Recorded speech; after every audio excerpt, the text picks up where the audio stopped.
Buenos días, hermanos, con la bendición de Dios, nuevamente juntos para alabarle y aprender de su palabra, que nos guiará y protegerá en nuestras vidas. Dios cumplió su propósito para salvación de la humanidad, por medio de su Hijo Jesús, el Salvador.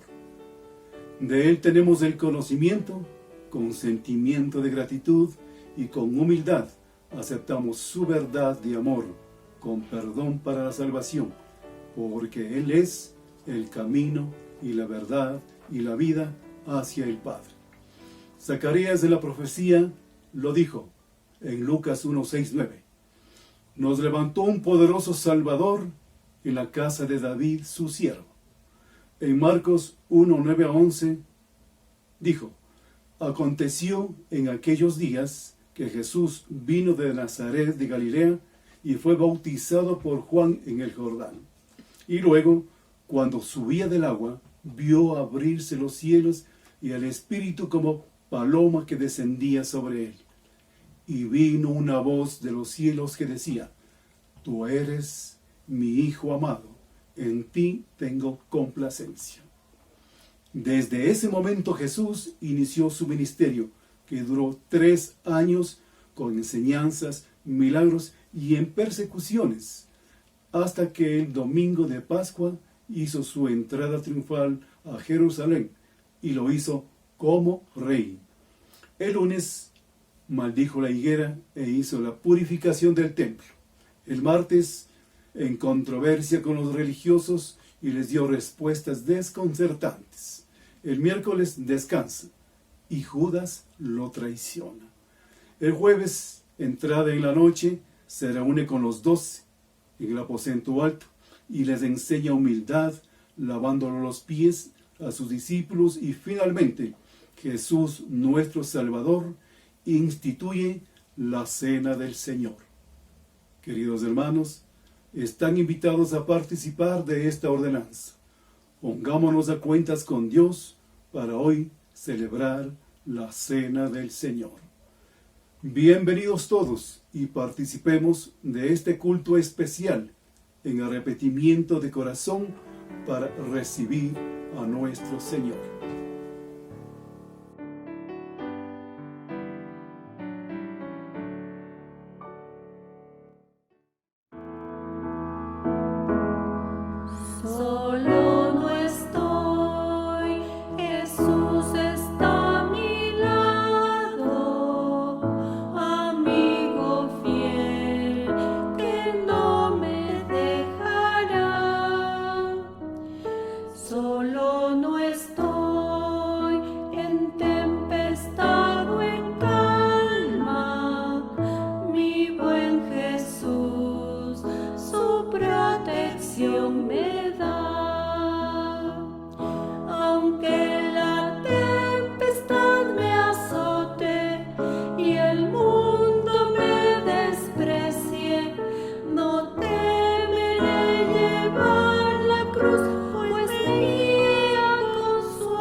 Buenos días, queridos hermanos, hermanas. Es un gusto poder esta mañana estar con ustedes y compartir este tiempo especial que tenemos de la Cena del Señor.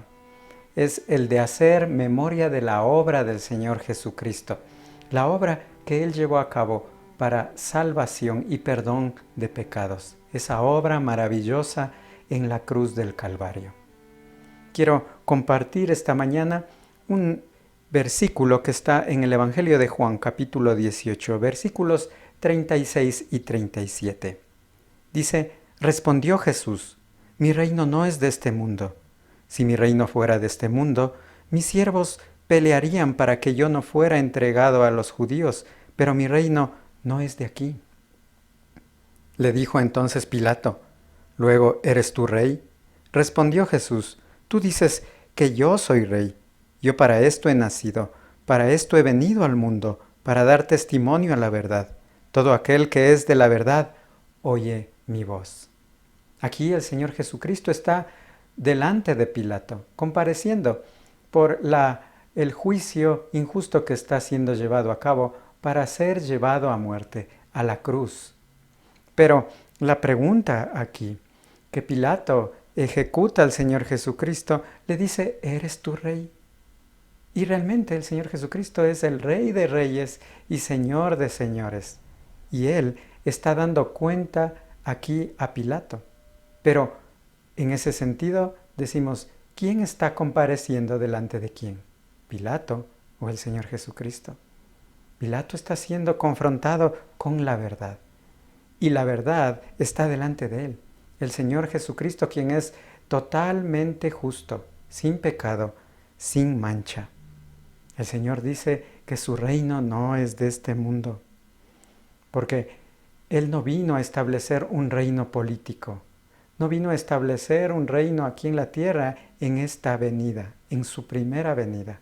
Él vino a establecer un reino en el corazón de cada uno de los hombres, que reconozcan que Él es el Salvador y el Señor de sus vidas. También Él dice, tú dices que yo soy rey, dice el Señor Jesucristo. Yo para esto he venido, yo para esto he nacido. El Señor vino justamente a este mundo a predicar el Evangelio del reino de los cielos, para enseñar la verdad a este mundo. Y todo aquel que dice, está en la verdad, oye la voz del Señor, obedece la voz del Señor Jesucristo. El Señor Jesucristo vino esta vez, la primera vez, a establecer un reino espiritual, para que todo aquel que en Él cree no se pierda, mas tenga vida eterna.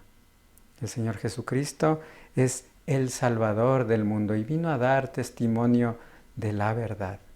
Él vino a dar a conocer a Dios.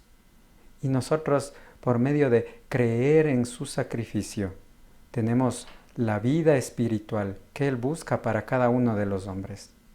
Por eso, esa obra maravillosa y lo que Él hizo al venir a este mundo fue dar el perdón de pecados y la redención para la humanidad. Que podamos recordar esta obra grande que el Señor hizo. Se humilló y vino como hombre a este mundo para morir en una cruz por su pecado, por mi pecado. Que podamos cada uno en nuestras casas hacer memoria del Señor Jesucristo con solemnidad y llevar a cabo los símbolos, el partimiento del pan y también la copa de una manera ordenada y también con reverencia. Que cada uno de los padres de familia puedan ayudar en este tiempo y también sabiendo que pueden participar de los símbolos quienes hayan recibido al Señor Jesucristo como único y suficiente Salvador y hayan tomado el paso de obediencia del bautismo. Así que luego estaremos orando por el pan y por la copa y que podamos hacerlo con solemnidad.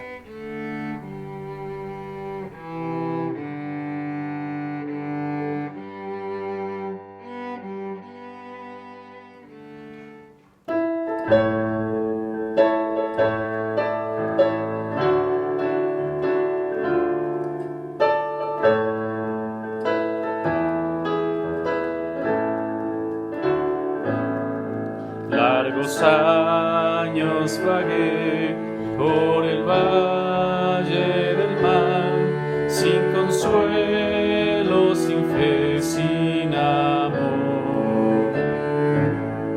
Y la sombra fatal de la senda que oye puso en mi alma la hiel del dolor. A mis pies el infierno se abrió y clamé con el alma a Jesús. al instante la escena cambió en la hermosa visión de la cruz. Desde entonces por él ya no soy lo que fui, una sombra sin Dios y sin ley. Mi existencia le di y le quiero ser fiel, me constriñe el amor de mi Rey. A mis pies el infierno se abrió y clamé con el alma a Jesús. Y al instante la escena cambió en la hermosa visión de la cruz. Peregrino que vais por el valle del mal, vuestra senda solo es de dolor. Esa carga fatal que en el alma lleváis, ven y ponla a los pies del Señor. A mis pies el infierno se abrió y clamé con el alma a Jesús. Y al instante la escena cambió en la hermosa visión de la cruz.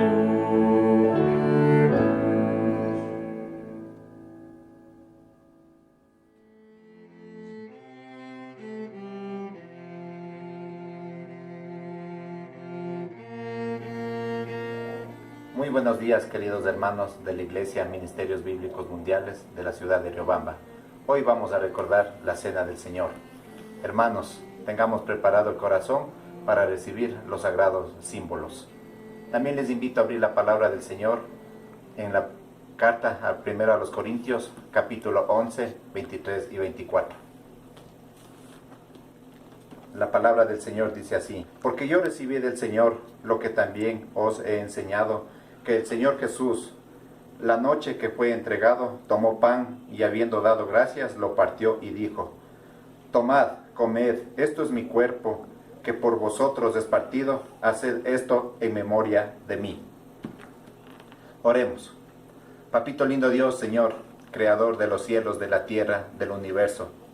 Señor mi Dios, también estamos muy contentos, muy agradecidos que nos hiciste a tu imagen y a tu semejanza y nos escogiste desde lo más vil del mundo, Señor, para poder ser tus seguidores, para ser tus discípulos. Amado Señor Jesucristo, te agradecemos por ello.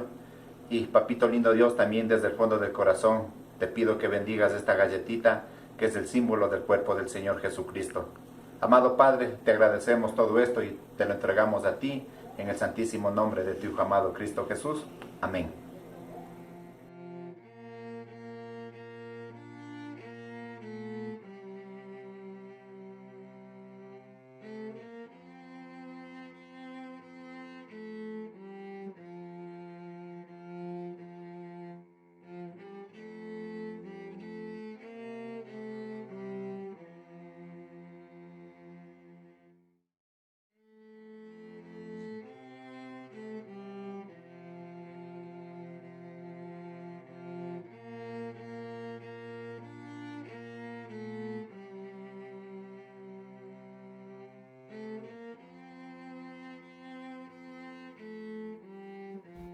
Buenos días, queridos hermanos. En esta mañana estamos realizando el recordatorio de la muerte de nuestro Señor Jesucristo en la cruz con el símbolo de la copa.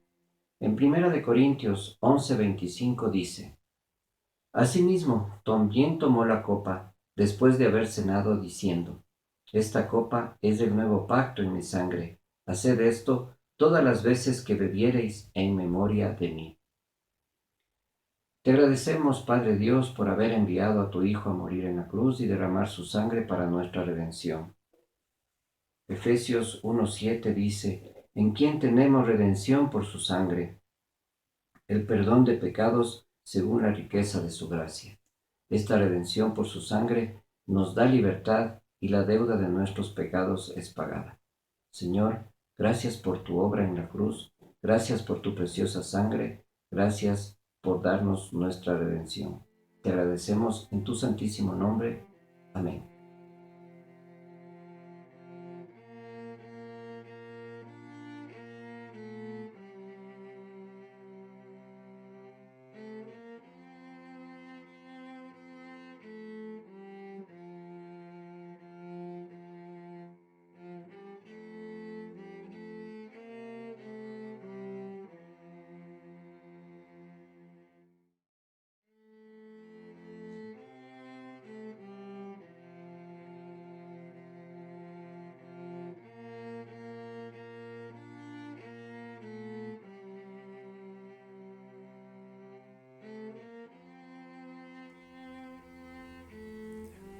Queridos hermanos, vamos a abrir nuestras Biblias en 2 de Corintios 9, del 6 al 11.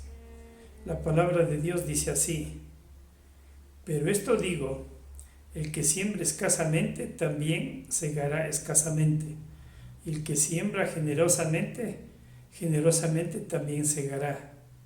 Cada uno dé como propuso en su corazón, no con tristeza ni por necesidad, porque Dios ama al dador alegre. Y poderoso es Dios para hacer que abunde en vosotros toda gracia, a fin de que, teniendo siempre en todas las cosas todo lo suficiente, abundéis para toda buena obra. Como está escrito, repartió, dio a los pobres, su justicia permanece para siempre. El que da semilla al que siembra y pan al que come, proveerá y multiplicará vuestra sementera, y aumentará los frutos de vuestra justicia, para que estéis enriquecidos en todo para toda liberalidad, la cual produce por medio de nosotros acción de gracias a Dios. Como sabemos, queridas hermanas y hermanos en Cristo, el cielo y la tierra pasará, pero la palabra permanece para siempre.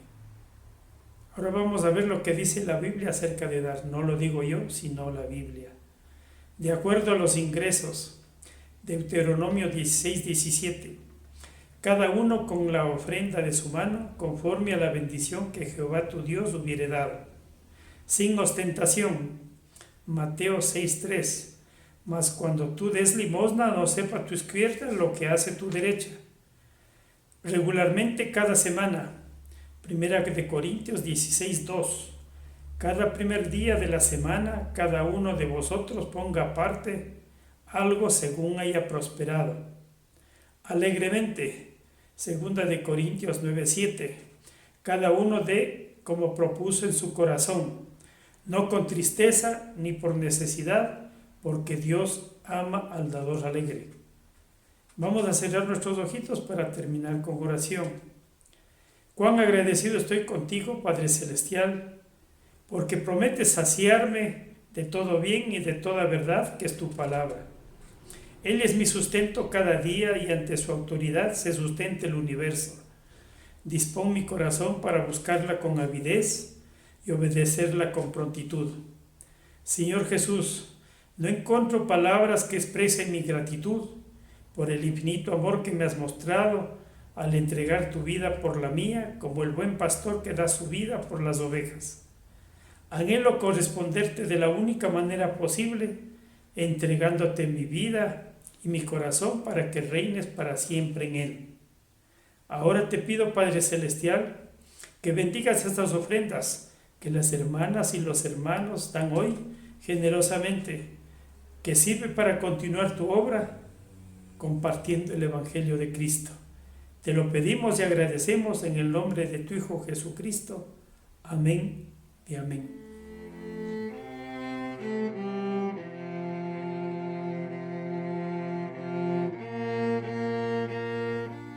Buenos días, hermanos, hermanas. Es un gusto poder compartir la palabra del Señor y espero que hayan disfrutado el tiempo de la Cena del Señor. Es un tiempo especial y que como iglesia tenemos ese privilegio de hacerlo. A pesar de que no estamos juntos, lo hacemos a la distancia por los medios digitales. Que haya sido de bendición y edificación para todos y cada uno de ustedes. Hoy vamos a continuar con el estudio bíblico en Eclesiastés. La semana pasada llegamos hasta el versículo 16 del capítulo 9 y hoy estaremos concluyendo el capítulo 10 de Eclesiastés. Como decíamos, concluimos el versículo 16 del capítulo 9 y nosotros habíamos observado esa analogía de los versículos 13 al 15, donde Salomón observa sabiduría debajo del sol y describe él que a su parecer es grande. Y lo que él describe ahí es esta ciudad pequeña con pocos hombres para su defensa y es amenazada por un gran rey poderoso, pero cuando la situación está perdida, se halla un hombre pobre pero sabio y libra la ciudad. Sin embargo, después de un tiempo dice que no vieron la proeza que había sido realizada y se olvidaron de aquel hombre. Y esta es una realidad en este mundo. Nadie está en búsqueda de la sabiduría y quienes andan en ella en medio de este mundo son pocos y son vistos como personas raras. Sin embargo, Salomón mostraba un gran respeto y admiración por quienes poseían esta sabiduría, esta rara sabiduría. Como dice en el capítulo 8, versículo 1, ¿quién como el sabio? ¿Y quién como el que sabe la declaración de las cosas? La sabiduría del hombre ilumina su rostro y la tosquedad de su semblante mudará.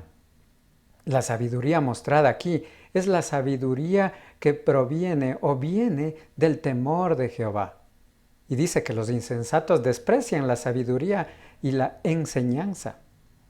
A partir de los versículos 16, él describió que mejor es la sabiduría que la fuerza. Es así que se va a extender Salomón desde los versículos 17 de este capítulo hasta el capítulo 11, hasta el versículo 8, va a ser una serie de proverbios sobre el tema de la sabiduría y la necedad. Aquí vamos a ver esta mañana un contraste entre el actuar del sabio y el actuar del necio. Ya hemos hablado varias veces acerca de cómo explica la sabiduría el Antiguo Testamento. Y a manera general se describe como sabiduría a quien tiene habilidad para realizar un oficio o un trabajo. Quien aplica la sabiduría en realizar su trabajo se lo describe como sabio. Forjadores, carpinteros, pintores, escultores. Todo artífice nombrado en la escritura que hace bien un trabajo es llamado sabio. Pero también se describe como sabio a quien tiene sagacidad o lucidez para resolver los conflictos de esta vida. Personas experimentadas o de edad que han vivido lo suficiente para aplicar su experiencia para la resolución de problemas. Pero hay una sabiduría que sobrepasa cualquier otra, que la tienen quienes viven conscientes de la constante presencia del Señor, que viven en el temor reverente a Dios. Se ha dicho que la sabiduría es la capacidad de ver las cosas con discernimiento, ver la vida de la manera que Dios la percibe. Sabiduría también se puede explicar o se puede decir que es la capacidad dada por Dios para ver con objetividad las cosas. Pero, en cambio, el necio es aquel que es gobernado por sus deseos y por sus apetitos. Reacciona sin discernir, ve la vida de acuerdo a las circunstancias, desea tener lo que quiere ya, ahora, bajo cualquier costo, sin discernimiento, sin el temor de Dios. Y aquí empieza justamente este contraste entre sabiduría y necedad. Vamos a leer el versículo 17 del capítulo 9 de Eclesiastés. Las palabras del sabio, escuchadas en quietud, son mejores que el clamor del Señor entre los necios. Y el versículo 18 dice, Mejor es la sabiduría que las armas de guerra, pero un pecador destruye mucho bien. Y vamos a ver primeramente el contraste del necio. Vamos a ver qué nos dice el necio en estos 2 versículos. Primero, dice que él impone su poder, su autoridad a la fuerza con su voz, para ser visto delante de los otros necios a quienes lidera. También dice que no está conforme con imponerse, sino que también destruye el bien logrado. Pero un pecador destruye mucho bien. Un necio, un pecador es suficiente para destruirlo todo. Y ahí vemos el ejemplo de Acán. Acán tomó del anatema, pero todo el pueblo sufrió consecuencias. Josué nos registra este evento en donde el pecado llegó a todos. Muchos hombres murieron. El ejército de Israel se paralizó de temor. Josué cuestionó a Dios. Dios amenazó con retirar su presencia del pueblo, y Acán y su familia terminaron destruidos. Dice, versículo 18, pero un pecador destruye mucho bien. Eso es lo que hace un necio. Y vamos a ir más adelante en el versículo 1 del capítulo 10 a ver qué nos dice acerca de los necios. Las moscas muertas hacen heder y dar mal olor al perfume del perfumista. Así, una pequeña locura al que es estimado como sabio y honorable. Así como cuando caen las moscas en el perfume del artesano, dice que mueren y hacen que el perfume hieda y produzca mal olor. El perfume pierde la nobleza y ya no hay una buena fragancia, solo por un insecto. Normalmente cuando miramos moscas alrededor sabemos que hay algo malo por ahí. Una cosa es ver una mosca volando y otra muy diferente es cuando está en la sopa o cuando está en el perfume. Así también uno puede hacerse una buena reputación de sabiduría y honra, pero puede echarlo a perder por un pequeño paso en falso. Normalmente las personas no recordarán el bien anterior que se haya hecho por años, sino que será puesto en el olvido todas las cosas buenas y quedará en la memoria el mal último, el mal causado. Es fácil arruinarse la reputación conseguida por años.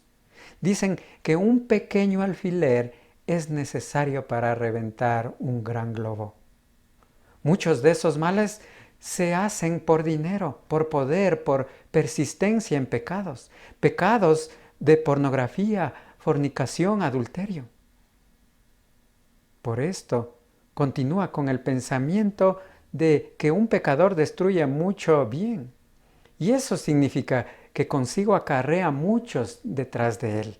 No siendo el único afectado, el que practica tales cosas, sino que muchos son arrastrados a ello. Así como cuando en los lugares donde hay bosques y hay árboles tan grandes, cuando cae un inmenso árbol a tierra, no solamente hace un tremendo ruido, sino que quiebra a todo lo que está a su alrededor, árboles pequeños, plantas, y lo destruye. Versículo 3. Y aún mientras va el necio por el camino, le falta cordura y va diciendo a todos que es necio. Todo el andar, todo el proceder que el necio emana de su ser revela lo que es internamente por su actuar. Incluso cuando va por el camino demuestra a todos su propia ignorancia por lo que hace. Un conocido versículo de Proverbios capítulo 13, en el versículo 16 dice que el prudente actúa con cordura, pero el necio se jacta de su necedad. Eso es lo que hace un necio hasta el versículo 3 que queremos hacer el contraste. Pero, ¿qué hace el sabio? Versículo 17, vamos a volver del capítulo 9. Las palabras del sabio escuchadas en quietud son mejores que el clamor del Señor entre los necios. Es así que miramos este versículo. Otra traducción de la Escritura dice, más se entiende a las palabras tranquilas de los sabios que a los gritos del jefe de los necios. Versículo 18, mejor es la sabiduría que las armas de guerra. El sabio lo que hace es buscar la paz, es un pacificador, no busca problemas, no provoca problemas, no quiere hacerse de problemas, no se mete en problemas, discierne más bien para solucionar los problemas. Versículo 18 dice que la sabiduría supera ampliamente las armas de guerra. Y allí es donde miramos un ejemplo en 2 de Samuel, capítulo 20, 14 al 22. Leemos cómo una mujer sabia libró a la ciudad de Abel Bet-Maca cuando Joab la asedió. Esta mujer salió a ver cuando ya estaba en la ciudad sitiada y habló con Joab para decir que qué es lo que va a hacer. Y él dijo, no queremos destruir, no queremos dañar. Dijo, bueno, ¿ustedes qué quieren? No, nosotros queremos al hijo de Bicri. Este es llamado Saba. Es de la sierra de Efraín y se ha sublevado contra el rey David. Si me entregan a ese hombre, me retiro de la ciudad. Y esta mujer dijo, bueno, muy bien, respondió. Desde la muralla arrojaremos su cabeza. Mejor es la sabiduría que las armas de guerra. Versículo 2 del capítulo 10 dice, el corazón del sabio está a su mano derecha, mas el corazón del necio a su mano izquierda. En este mundo donde la mayoría de las personas son diestras, se entiende que el sabio sabe hacer bien las cosas, que pone empeño, usa la técnica, pone cuidado en todo lo que hace, cumple con el trabajo encomendado, entrega a la fecha, es de una sola palabra. Pero el necio anda buscando el mal. Eso es lo que quiere decir este versículo 2. Mas el corazón del necio a su mano izquierda. El necio anda por la izquierda. Anda buscándose el mal. Trabaja mal. Hace las cosas mal. Es descuidado. No tiene palabra. No usa la técnica. No tiene un buen acabado en lo que hace. Es deficiente. Cambia las cosas. Ese es un contraste entre el sabio y el necio. Pero desde el versículo 4 vamos a mirar la necedad en las autoridades. Del versículo 4 al versículo 7. Dice, si el espíritu del príncipe se exaltare contra ti, no dejes tu lugar, porque la mansedumbre hará cesar grandes ofensas. Si una autoridad explota en ira, lo más sabio es mantenerse en la posición que a usted le corresponde. No se exalte, no se asuste, no salga corriendo. Manténgase manso en humildad. Eso es lo mejor que puede hacer. Eso lo que va a hacer es apaciguar el enojo o la ira de un jefe complicado o difícil de tratar. Proverbios capítulo 15, versículo 1 dice que la blanda respuesta quita la ira, mas la palabra áspera hace subir el furor. Manténgase manso cuando debe tratar con autoridades difíciles. Versículo 5 y versículo 6. Hay un mal que he visto debajo del sol a manera de error emanado del príncipe. La necedad está colocada en grandes alturas y los ricos están sentados en lugar bajo. Y aquí otra de las cosas sin sentido que encuentra Salomón y por las que se molesta es que los gobernantes incurren en error cuando deciden poner a personas que no cumplen con los requisitos necesarios para ejercer un cargo, mientras que quienes son aptos están ocupando cargos menores, desaprovechando los recursos humanos que poseen e incurriendo en injusticias y perjuicios para los pueblos. El versículo 7 dice, vi siervos a caballo y príncipes que andan como siervos sobre la tierra. En el contexto antiguo, los esclavos no podían montar un caballo y este era un privilegio que tenían los amos, los príncipes o los nobles. Pero aquí la imagen cambia. Y quienes estaban siendo privilegiados eran los que estaban para servir.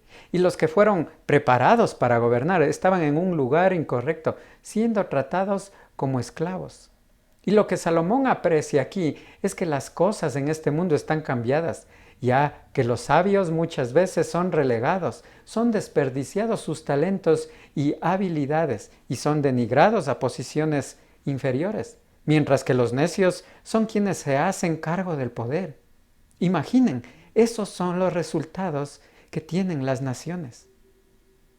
Estas injusticias son visibles en la política, en la industria, en los servicios militares, en el ámbito todo de la vida, incluso en la religión. Muchos pierden la cabeza por el dinero, muchos pierden la cabeza por el poder y la autoridad. ¿Por qué? Porque no están preparados para asumir los cargos. Vamos a seguir viendo acerca de la autoridad, la necedad en las autoridades. Y vamos a pasar ahora al versículo 16 del capítulo 10. Dice, versículo 16 y versículo 17. Ay de ti, tierra, cuando tu rey es muchacho y tus príncipes banquetean de mañana. Versículo 17. Bienaventurada tu tierra, cuando tu rey es hijo de nobles y tus príncipes comen a su hora para reponer sus fuerzas y no para beber. Aquí no está hablando de la juventud como un mal, sino más bien de la inmadurez. Porque no siempre el muchacho joven es inmaduro y necio, ni tampoco el hombre de edad es maduro y sabio. Y el problema aquí dice que, ¡qué miedo! ¡Ay de ti, tierra! Pobre la nación donde sus gobernantes son inmaduros y que empiezan con la fiesta desde la mañana, poniendo a un lado las responsabilidades propias de su labor como servidores públicos. Sin embargo, dice, bienaventurada tú, tierra, cuando tu rey es hijo de nobles y tus príncipes comen a la hora para reponer sus fuerzas y no para beber. Es así que miramos aquí. Dichosos o prósperos serán cuando los gobernantes son hombres de carácter, hombres de nobleza, donde otros dirigentes también manifiestan su carácter, su disciplina, hasta en la comida, que la usan legítimamente solamente para alimentarse y reponer sus fuerzas. Hay un contraste en la necedad. Pobre la tierra y bienaventurada la tierra. Pobre la tierra o ay de la tierra cuando son inmaduros sus líderes, pero bienaventurada cuando son hombres de carácter, hombres sabios. ¿Cuánta necesidad tenemos en nuestra tierra de tener hombres de carácter? Pero también el versículo 18 dice, por la pereza se cae la techumbre y por la flojedad de las manos se llueve la casa. La pereza es una forma en la que se conducen los necios. Lo que muestra es que si no hay trabajo para sostener cualquier responsabilidad, todo se va a venir abajo. Es la misma situación. Si no hacemos mantenimiento en nuestros hogares, en nuestras casas, se caerán los techos, se caerán y se destruirán. Asimismo, en el ámbito gubernamental, si los gobernantes se pasan de banquete en banquete, entonces, por falta de manos para realizar el trabajo, toda la sociedad se resquebrajará en todo ámbito, social, político, moral. Y aunque el dinero sirva para todo lo que se hace debajo del sol, como para pagar el banquete, comprar el vino, el dinero no compra la felicidad. El dinero no compra la sabiduría. Por eso es importante cuidar y orar, porque los gobernantes sean sabios. La ira de los gobernantes, las injusticias de los gobernantes, la falta de equidad, la parcialidad, la inmadurez y falta de preparación, la pereza, son señales de necedad, donde hay una gran escasez de sabiduría. El versículo 19 dice, por el placer se hace el banquete, y el vino alegra a los vivos, y el dinero sirve para todo. Para todo, menos para obtener sabiduría. Para lograr los banquetes, para lograr la bebida, pero menos para vivir correctamente delante de Dios. Mientras tanto, ¿qué hacemos nosotros? Nosotros debemos orar al Señor y debemos pedir que haya sabiduría en nuestra tierra, porque dice, ay de la tierra, pero bienaventurada la tierra donde hay sabiduría. Por eso, primera de Timoteo, capítulo 2, versículos del 1 al 4, dice Pablo, exhorto ante todo a que se hagan rogativas, oraciones, peticiones y acciones de gracias por todos los hombres, por los reyes, por todos los que están en eminencia, para que vivamos quieta y reposadamente en toda piedad y honestidad, porque esto es bueno y agradable delante de Dios nuestro Salvador, el cual quiere que todos los hombres sean salvos y vengan al conocimiento de la verdad. Sabiduría hay en un pueblo cuando los gobernantes conocen la verdad y son salvos y llegan al conocimiento de la verdad que es en Cristo Jesús. Debemos participar orando para que desde las altas esferas se procure actuar con sabiduría, pero también desde las bajas esferas, desde el pueblo. El ejemplo de los gobernantes llega al pueblo. Y esa sabiduría es la capacidad dada por Dios para ver la vida como Dios la mira.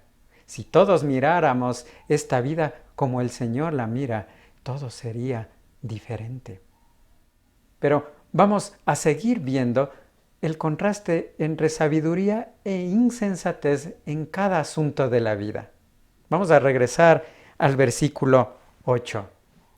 Dice, el que hiciere hoyo caerá en él, y al que aportillare vallado le morderá la serpiente. Quien hace un hoyo o una trampa para perjudicar a otro, tarde o temprano caerá en su propia trampa. Eso es lo que nos comunica este versículo. Igual, alguien que abre un pasadizo perforando una pared sin usar sabiduría, tarde o temprano terminará pagando las consecuencias de una manera desagradable. Dice, le morderá la serpiente.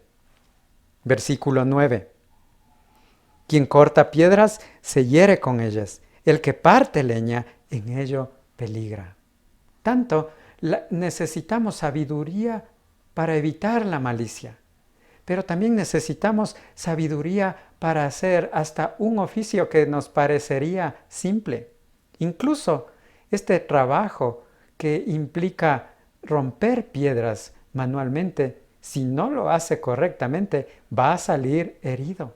Al igual que un leñador corre peligro de darse con el hacha.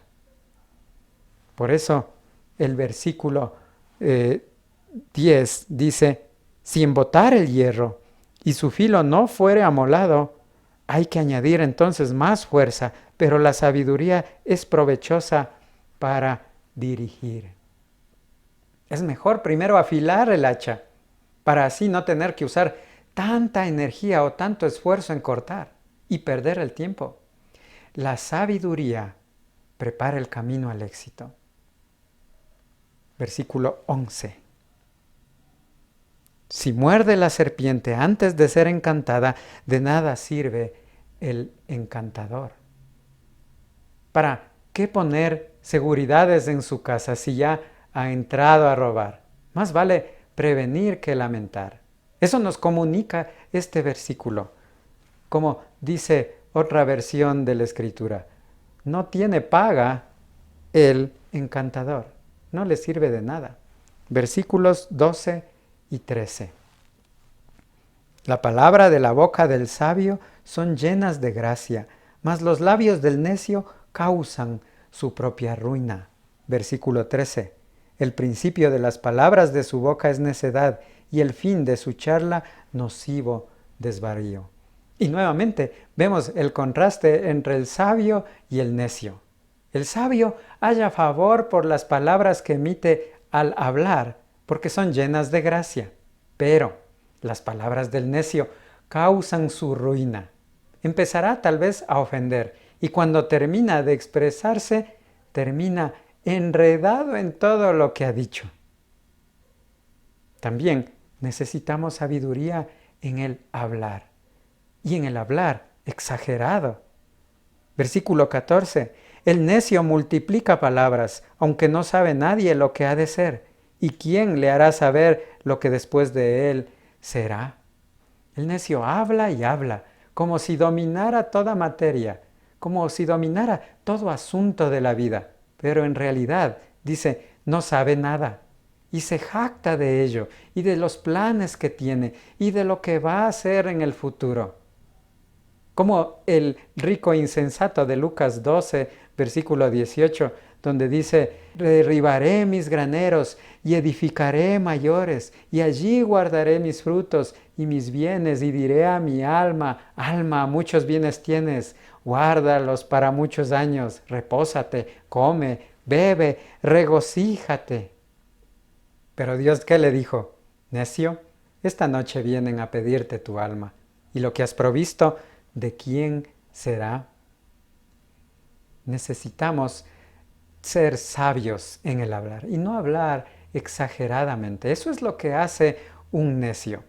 Pero en el versículo 15 también nos dice algo más. El trabajo de los necios los fatiga porque no saben por dónde ir a la ciudad. Y aquí explica que el que trabaja y trabaja pero no hace nada productivo, no saca nada bueno de todo lo que hace, sino solamente más y más cansancio. O el que no ha afilado su hacha, tiene que trabajar más. No tiene un plan trazado a futuro, no sabe cómo dirigirse en la vida y pone un ejemplo, algo tan simple como orientarse o dirigirse en la ciudad. El necio se pierde en su propia ciudad, no sabe a dónde ir, no conoce el camino. Versículo 20, y con eso estaremos concluyendo. Necesitamos ser sabios para conocer o hacer planes para el futuro, pero también necesitamos la sabiduría para tener cordura en lo que hablamos. Versículo 20. Ni aun en tu pensamiento digas mal del rey, ni en tu secreto de tu cámara digas mal del rico, porque las aves del cielo llevarán la voz, y las que tienen alas harán saber la palabra. Nunca hable mal del rey, nunca hable mal de nadie, pero sobre todo dice de la autoridad. Ni piense mal aún, porque las paredes ven, las paredes oyen.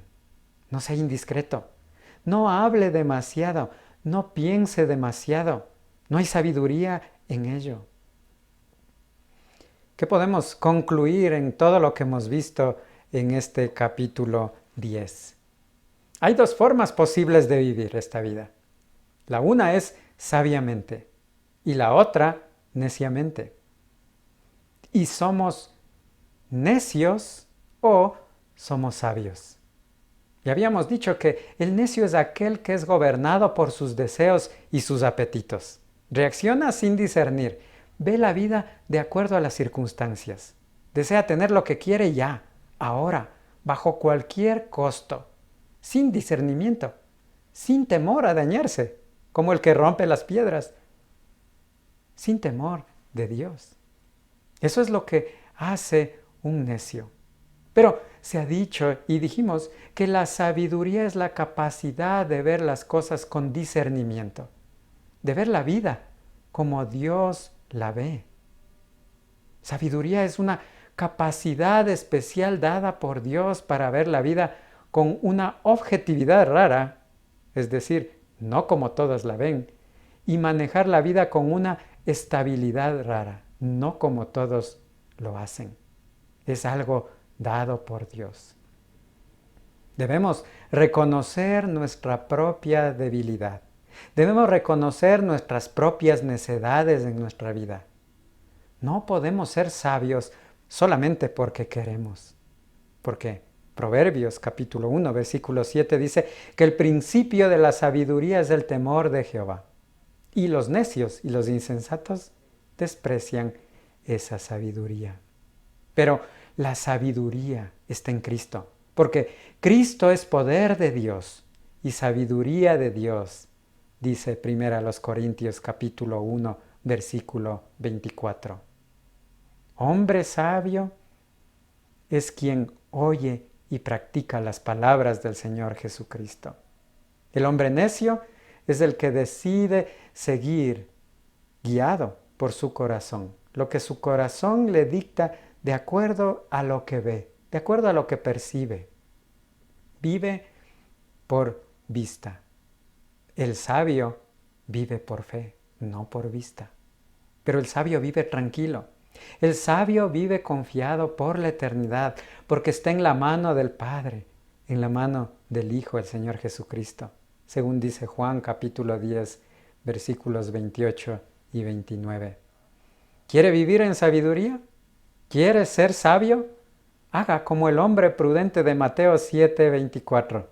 Dice que él fundó su casa sobre la roca, y la roca es Cristo. Funde su vida en la sabiduría que proviene de Dios, en la sabiduría que es el mismo Señor Jesucristo, el Salvador. Juan 14, 6 dijo el Señor Jesucristo: yo soy el camino, la verdad y la vida. Nadie viene al Padre sino por mí. Busque el camino de la sabiduría, que es en el Señor Jesucristo. Pero si quiere vivir neciamente, simplemente no haga nada. Le invito, si usted no ha recibido al Señor Jesucristo como único y suficiente Salvador, hágalo hoy mismo. Él le salvará. Arrepiéntase de su pecado. Arrepiéntase de la vida mala que ha llevado en necedad delante de Dios, aborreciendo lo que le ofrece. La sabiduría de Dios está en el Señor Jesucristo, quien murió en la cruz, en debilidad, para que tengamos el perdón de pecados y la vida eterna. Que Dios le bendiga y le animo a que busque la sabiduría, no la de este mundo, sino la de Dios, que es en el Señor Jesucristo. La próxima semana continuaremos con el capítulo 11 de Eclesiastés. Y que Dios le bendiga en abundancia. Hasta la próxima.